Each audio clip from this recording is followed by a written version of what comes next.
ബലാത്സംഗ കേസിൽ നടൻ സിദ്ദിഖിനെ അറസ്റ്റ് ചെയ്യുമോ എന്നുള്ളതാണ് അറിയേണ്ടത്. ആർ റോഷിപാൽ നമുക്കൊപ്പം തുടരുന്നുണ്ട്. ആർ റോഷിപാൽ, ഇന്ന് മുൻകൂർ ജാമ്യ ഹർജി തള്ളിക്കൊണ്ട് ഹൈക്കോടതി പറഞ്ഞ കാര്യങ്ങൾ മാത്രം മതി SITക്ക് അറസ്റ്റ് രേഖപ്പെടുത്തുന്നതിന്.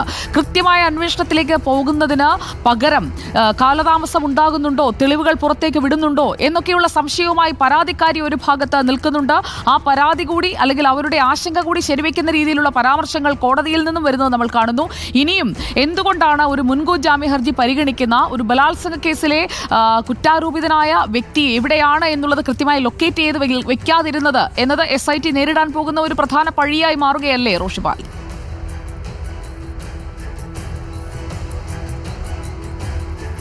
നടൻ സിദ്ദിഖിനെതിരെ തിരുവനന്തപുരം സ്വദേശിനിയായ നടി നൽകിയ ഈ ലൈംഗിക അതിക്രമ പരാതി, ആ പരാതിയിൽ മ്യൂസിയം പോലീസ് കേസെടുത്ത് അന്വേഷണം ആരംഭിച്ചെങ്കിലും ഈ പരാതി നൽകിയ ആ യുവതിക്ക് ഈ അന്വേഷണ സംഘത്തിനെതിരെ ചില പരാതികളുണ്ട്. കാരണം കൃത്യമായ അന്വേഷണം നടന്നില്ല.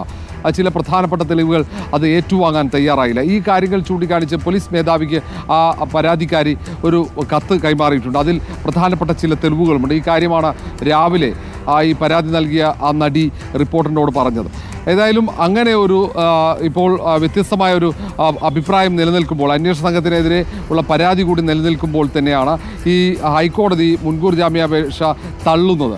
ആ മുൻകൂർ ജാമ്യാപേക്ഷ തള്ളുമ്പോഴും ഈ സിദ്ദിഖ് എന്ന AMMയുടെ മുൻ ജനറൽ സെക്രട്ടറി എവിടെയാണെന്ന കാര്യത്തിൽ ഒരു വ്യക്തതയും SITക്ക് ഇല്ല എന്നതാണ് ഏറ്റവും പ്രധാനപ്പെട്ട കാര്യം.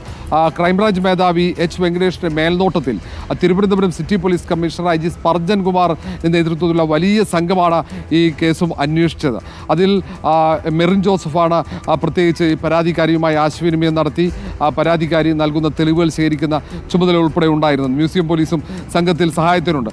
പക്ഷേ ഈ കേസിൽ അത് ഒരുപക്ഷെ ഇത് മുൻകൂർ ജാമ്യാപേക്ഷ വരുമ്പോൾ അത് തള്ളുമോ അല്ലെങ്കിൽ അത് അംഗീകരിക്കുമോ എന്ന കാര്യത്തിൽ വ്യക്തതയില്ലാത്ത ഘട്ടത്തിൽ പോലും തുടർ നടപടി എന്താണ് സ്വീകരിക്കേണ്ടത് എന്നതിൽ കൃത്യമായ ഒരു ആസൂത്രണം ഈ പ്രത്യേക അന്വേഷണ സംഘത്തിന് ഇല്ല എന്ന ഒരു വിമർശനം ഇപ്പോൾ തന്നെ ഉയർന്നു കഴിഞ്ഞു. കാരണം